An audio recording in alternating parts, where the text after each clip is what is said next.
माननीय मुख्यमंत्री श्री पुष्कर सिंह धामी जी, प्रेमी सज्जनों, भाई और महात्माओं, आज बड़ा सौभाग्यशाली दिन है कि हम गंगा किनारे हरिद्वार में बैठ करके सत्संग का अनुपान कर रहे हैं।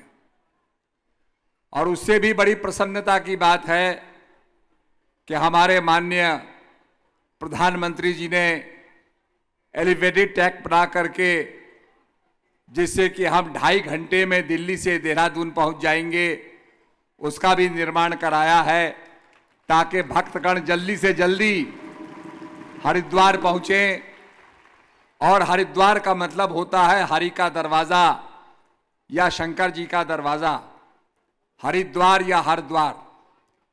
कहने का मतलब, द्वार का मतलब होता है जब हम द्वार पर पहुंचते हैं तो प्रभु के दर्शन होते हैं।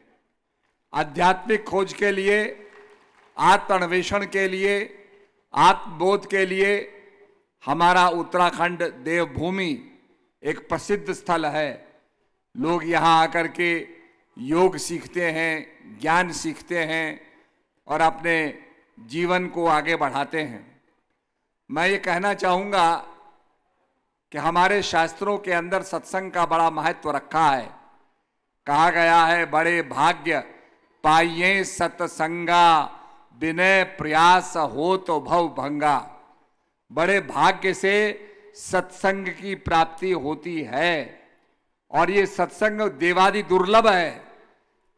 ये हमें प्राप्त होता है जिससे बिन सत्संग विवेक न होई, राम कृपा बिन सुलभ न सोई। सत्संग के बिना विवेक जागृत नहीं होता है। दूसरा पक्ष, कैसे हम अपनी वृद्धि करें, कैसे हमारी पॉजिटिव थिंकिंग हो, ये हम समझ नहीं पाते हैं। तो सत्संग सारी बातों को, अध्यात्म को समझाते हुए हमें आगे बढ़ाता है और सत्संग से विवेक जागृत होता है। जितने भी हमारे धर्म ग्रंथ हैं सब यही कहते हैं, परमपिता परमात्मा एक है। एको सुमरो नानका, जल थल रहो समाए, दूजा काहे समरिये, जामे ते मर जाए। एक ओमकार सतनाम, कर्ता पुरुष, निर्भय निर्वैरू, अकाल मूरत, अजूनी सैंभो, सदगुरु प्रसादी। उस एक का प्रसाद सदगुरु महाराज से प्राप्त होता है और वो संसार में एक है। मैं थोड़ा आपका ध्यान विज्ञान की तरफ आकर्षित करूंगा। उससे पहले मैं एक उदाहरण देना चाहता हूं, और वो उदाहरण यह है कि एक ब्राह्मण था, नदी में नहाने गया। नहाते नहाते एक डब्बा उसके सामने आया, उससे टकरा गया। उसने देखा, भाई क्या है ये। डब्बे को खोला तो डब्बे के अंदर लिखा था सोना बनाने की विधि। उसने जल्दी जल्दी डब्बे को पैक किया, जल्दी जल्दी स्नान किया और अपने घर पहुंचा। उसने कहा, ये तो भगवान की बड़ी कृपा हुई, मुझे डब्बा मिल गया, इससे अब मैं सोना बनाऊंगा। वैसे भी उसकी हालत खराब थी। बड़ी मुश्किल से उसने सारी सामग्री बटोरी। बटोरने के बाद वो सोना बनाने लग गया, पर सोना नहीं बना। उसने उसमें कुछ हेर फेर किया तो भी सोना नहीं बना। बड़ा दुखी हो गया कि मैं तो भाई कर्जा लिया और इतना खर्च कर दिया, सोना बना नहीं। तो डब्बे को लेके उसने कमरे में फेंक दिया। एक दिन क्या होता है, एक संत महाराज उसके दरवाजे पे आते हैं और कहते हैं, भिक्षाम देही। तो अंदर से ये कहता है कि आप महाराज भोजन करेंगे या मैं आपके लिए सूखा लाऊं। संत बाबा कहने लगे, भाई हम 2 रोटी खाएंगे, भोजन हमको करवाओ। तो वो बड़े प्रेम से अंदर ले गया, आसन लगाया और महात्मा जी के लिए भोजन रख करके लाया। और महात्मा जी, जैसे महात्मा जी ने एक ग्रास तोड़ा और भोजन करने जा रहे थे, अचानक उनकी नजर उस डब्बे पर पड़ी जिस पर लिखा हुआ था सोना बनाने की विधि। महात्मा जी ने तो ग्रास रख दिया, कहा भाई ये डब्बा यहां कैसे आया? उसने कहा महाराज ये डब्बा मैं लाया, मैं नहा रहा था, ये डब्बा मिल गया और मैंने सब कुछ करके देख लिया। महात्मा जी ने कहा नहीं, ये डिब्बे में जो लिखा है उससे सोना निश्चित रूप में बनेगा। पंडित जी कहने लगे महात्मा जी ये तो ऐसा लगता है जैसे डब्बा आप ही का है।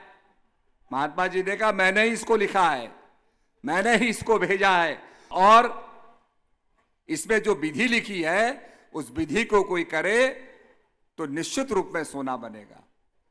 तो वो ब्राह्मण बड़ा नाराज हो गया, कहने लगा मैंने तो इतना खर्चा कर दिया, सोना नहीं बना, आपने तो गलत लिखा हुआ है। और ये बताओ महात्मा जी कि अगर आप सोना बना सकते हो तो जगह जगह आप ये भिक्षा क्यों मांग रहे हो? तो संत कहने लगे भाई मेरे गुरुजी ने कहा था कि परोपकार के लिए, परमार्थ के लिए केवल सोना बनाना, अपने आप अपना पोषण करने के लिए तुम भिक्षा ही मांगना, और मैं भिक्षा मांग करके भोजन कर रहा हूं। तो उस आदमी ने कहा अगर ऐसी बात है तो दिखाओ हमको। महात्मा जी ने कहा अब तो भोजन बाद में होगा, अब तो पहले सोना बनेगा। सारी सामग्री बटोरी गई, बटोरने के बाद वो आदमी उसको करने लगा, बनाने लगा। बनाते बनाते उसमें नींबू का रस डालना था और नींबू के रस को प्राप्त करने के लिए वो चाकू लाता है। जैसे ही वो पंडित जी चाकू लाए, महात्मा जी ने कहा ठहरो, ये चाकू कहां से आ रहा है? बोला महाराज ये रस निकालेंगे। बोला इसमें अगर लोहे का स्पर्श हो जाएगा तो सोना नहीं बनेगा। तुम ये गलती बार बार करते रहे जिसके कारण सोना नहीं बना, इस चाकू को हटाओ। पंडित जी ने चाकू को एक तरफ रखा, सिलबट्टा लाए, सिलबट्टे में उन्होंने नींबू को कूटा, रस निकाला और जैसे ही रस डाला धीरे धीरे धीरे धीरे ट्रांसफॉर्मेशन हो गया और वो सोना बन गया। कहने का मतलब विधि को पालन करके हम लक्ष्य की प्राप्ति कर सकते हैं। ठीक इसी प्रकार से हमारे संतों ने कहा परम पिता परमात्मा एक है।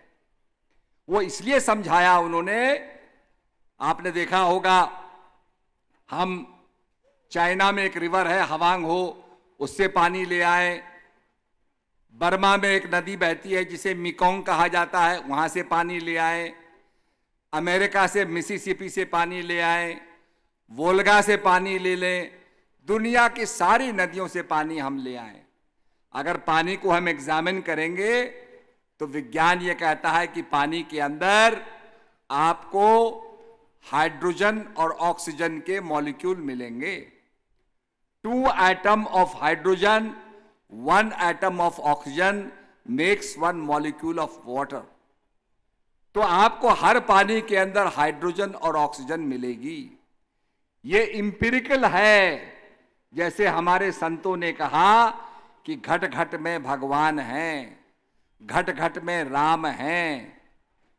कहा रमे निरंतर आत्मा, सब घट आठों याम, वाही ते संतन धरो, राम ताही को नाम। उसको राम इसलिए कहा गया, वो घट घट के अंदर है। और संतों ने यह भी कहा कि 4 राम हैं जगत में, 3 राम व्यवहार, 1 राम तत्व सार हैं, तिनको करो विचार। 4 राम कौन कौन से हैं?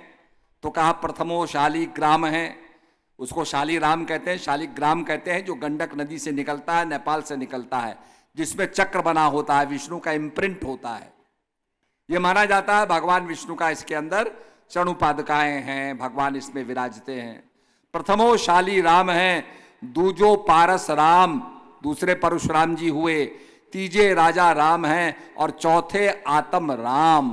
वो आत्म राम जो हैं वो सबके अंदर निरंतर वास करते हैं। रमय निरंतर आत्मा, सब घट आठों याम, वाही ते संतन धरो राम ताही को नाम। तो वो जैसे पानी के अंदर हाइड्रोजन के 2 एटम, एक ऑक्सीजन का एटम, यही पानी के अंदर मिलेगा, इसी से पानी फॉर्मुलेट होता है। अगर उसमें और एटम बढ़ जाए, उसमें और कुछ बढ़ जाए, वो कोई और चीज बन जाएगी, पर पानी का मॉलिक्यूल नहीं बनेगा। पानी के मॉलिक्यूल में हाइड्रोजन और ऑक्सीजन होगा ही।